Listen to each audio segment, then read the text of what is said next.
श्री स्वामी समर्थ. नमस्कार स्वामी भक्तांनो. नवरात्रीचा 9 दिवसात काय करावे आणि काय करू नये तर आजच्या या व्हिडिओमध्ये आपण जाणून घेणार आहोत. 3 ऑक्टोबरला घटस्थापना आहे. जेव्हा आपल्या घरात घटस्थापना होते तेव्हा कोणते नियम पाळावेत हे आपण आजच्या व्हिडिओमध्ये जाणून घेणार आहोत. पण त्याआधी व्हिडिओमध्ये पुढे जाण्याआधी जर तुम्हाला माता लक्ष्मीचा आशीर्वाद, दुर्गा मातेचा आशीर्वाद हवा असेल तर व्हिडिओ संपूर्ण पहा आणि कमेंटमध्ये जय माता लक्ष्मी, जय माता दी टाईप करा. तुम्ही आपल्या चॅनलवर नवीन असाल तर चॅनलला नक्की सबस्क्राईब करा व शेअर करा. नवरात्रीच्या दिवशी कलशस्थापना केल्याने तुमच्या सर्व मनोकामना पूर्ण होतात. याद्वारे दुर्गा देवीची कृपा तुमच्यावर राहते आणि तुम्हाला शुभ फळ प्राप्त होतात. शास्त्रानुसार सकाळी घटस्थापना आणि देवीची पूजन करण्याची परंपरा आहे. यात चित्र नक्षत्र आणि वैधृती योग निषेध मानले जातात. पहिल्या दिवशी प्रतिपदा तिथीवर कलशस्थापना मूर्तीच्या वेळेस आणि विधीनुसार करावे. दिवसातून 2दा कलशासमोर तुपाचा दिवा लावावा. आरती दोन्ही वेळा करावे.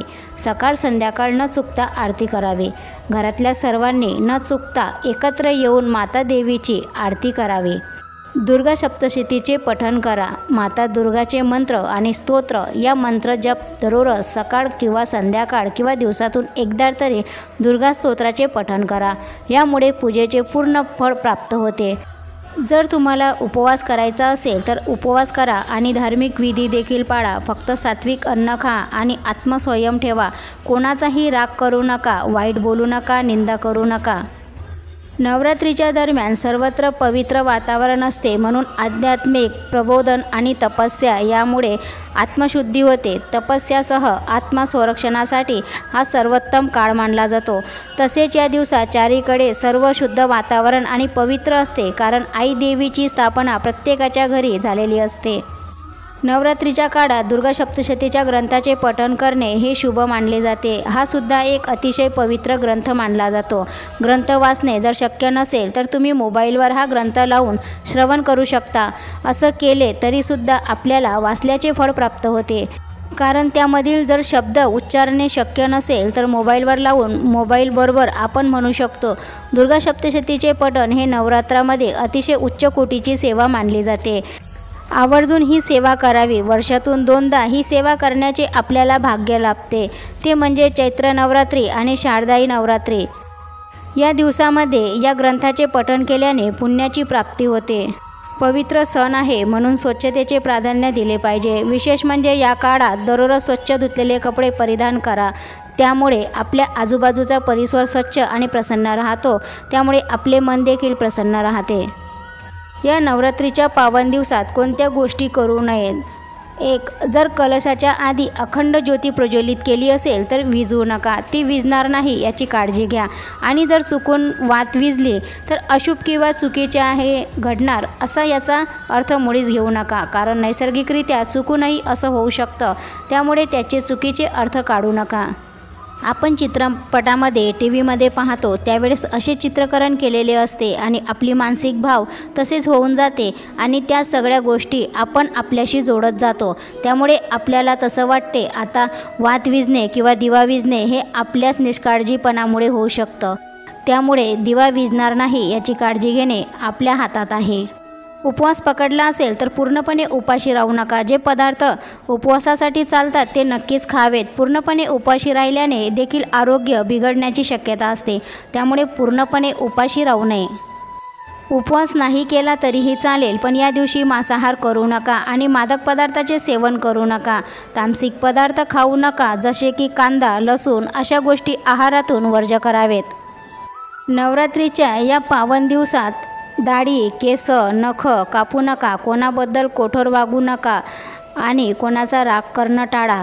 माता देवीचे नामस्मरण करून स्वतःला आनंदी ठेवा. घर आनंदी कसे राहील याकडे लक्ष द्या, कारण प्रसन्न आणि फुललेलं घर माता भगवतीलाही आवडते आणि तेही आपल्या घरामध्ये प्रसन्न राहते. आपल्या घरामध्ये एक वेगळी ऊर्जा असते. नवरात्रीचा उपवास न ठेवणाऱ्या व्यक्तीने देखील लसूण, कांदा, मांस याचे सेवन करू नये. शक्य झालं तर नियमाचे पालन अवश्य करा. आणि दुर्गा सप्तशतीच्या ग्रंथाचे पठण करणार आहात आणि तुम्ही उपवास पकडलेला नसेल तरीही सुद्धा तुम्ही कांदा, लसूण खाऊ नये. जर तुमच्या घरात कलशस्थापना, अखंड ज्योती असेल तर देवीचे जागरण ठेवले जाते. तर घर कधीही रिकामे ठेवू नये. नेहमी घरात कोणी ना कोणी असावे. घराला अगदीच कुलूप लावून, दरवाजा लावून सर्वजण घरातील कुठेच जाऊ नये. आपल्या घरामध्ये घटस्थापना झालेली आहे याचे भान ठेवून कोणीतरी एका व्यक्तीने घरी अवश्य राहावे. नवरात्रीच्या या पावन दिवसात काळ्या रंगाचे कपडे घालून माता देवीची पूजा अर्चना करू नये. त्याऐवजी लाल, पिवळ्या रंगाचे कपडे घालू शकता. देवीच्या पूजेमध्ये काळा रंग वर्ज्य मानला जातो. हल्ली नवरात्रीमध्ये जो रंग देवीसाठी आहे त्या रंगाचे कपडे घातले जातात. हे लोक आवडीने अशा गोष्टीचे पालन करतात. उपवास करणाऱ्या व्यक्तीने चप्पल, बूट आणि बेल्टचा वापर करू नये. या दिवसामध्ये चामड्याने बनवलेल्या वस्तूचा वापर करायचा नसतो. त्यामुळे चप्पल, बूट आणि बेल्ट या गोष्टीचा वापर मुख्यतः टाळायचा आहे. या दरम्यान ब्रह्मचर्याचे पालन करणे आवश्यक आहे. विष्णू पुराणानुसार उपवास ठेवणाऱ्या व्यक्तीने नवरात्री स्थापनेच्या दिवशी फळं खावीत. या नवरात्रीच्या उपवासाच्या दरम्यान 9 दिवसांपर्यंत धान्य आणि पिठाचे सेवन करू नये. तुम्ही उपवासामध्ये शिंगाड्याचे पीठ, भगर, भगरीचे पीठ, साबुदाण्याचे पीठ, राजगिरा, फळे, बटाटा, मेवा, शेंगदाणा याचे सेवन करू शकता. उपवास ठेवणाऱ्या व्यक्तीने दुर्गा चालीसा किंवा दुर्गा सप्तशतीचे पठण करताना कोणाशी बोलू नये. असं केल्यास पूजा अपूर्ण मानली जाते. स्तोत्राच्या मंत्राचे पठण करताना शक्यतो मौन पाळावे. त्यामुळे आपले मन पूर्णपणे पूजेमध्ये व्यस्त असलेले पाहिजे. आपल्याला आपले मन इतर चर्चामध्ये किंवा इतर विषयामध्ये गुंतलेले नसावे. मन लावून भक्तिभावाने पूजा करावी. तीच पूजा माता दुर्गा देवीला आवडते. घरातील वडीलधाऱ्या व्यक्तींचा अपमान करू नये. घरात वर्षभर आनंद आणि समृद्धी नांदेल. तुमच्या घरी नवरात्रीच्या 9 दिवसामध्ये कोणत्याही प्रकारचे वाद, मतभेद किंवा मारामारी करणे टाळावे. घरातील वातावरण प्रसन्न राहील याकडे आवर्जून लक्ष द्या. कारण माता लक्ष्मीची स्थापना आपल्या घरामध्ये झालेली असते आणि तिलाही प्रसन्न वाटेल. अशा रीतीने आपल्या घरामध्ये वातावरण प्रसन्न राहील. घरातील स्त्रियांचा आदर करा. घरातील स्त्रियांना दुःख पोहोचणार नाही याची काळजी घ्या. कारण घरामध्ये स्त्रीरूपी माता भगवती असते. अशा प्रकारे नवरात्रीच्या या पावन दिवसामध्ये दुर्गादेवीचे सेवा केल्याने आपल्या घरात वर्षभर धनधान्य, सुखसमृद्धी राहते. तर ही सेवा अवश्य करा. जर तुम्हाला आजचा व्हिडिओ आवडला असेल तर व्हिडिओला एक लाईक नक्कीच करा आणि चॅनलला सबस्क्राईब करून आम्हाला प्रोत्साहित करा. तसेच व्हिडिओ संपूर्ण बघितल्याबद्दल धन्यवाद. श्री स्वामी समर्थ. जय जय स्वामी समर्थ. स्वामी तुमच्या सर्व इच्छा, स्वप्न पूर्ण करो ही स्वामी चरणी प्रार्थना. जय माता दी.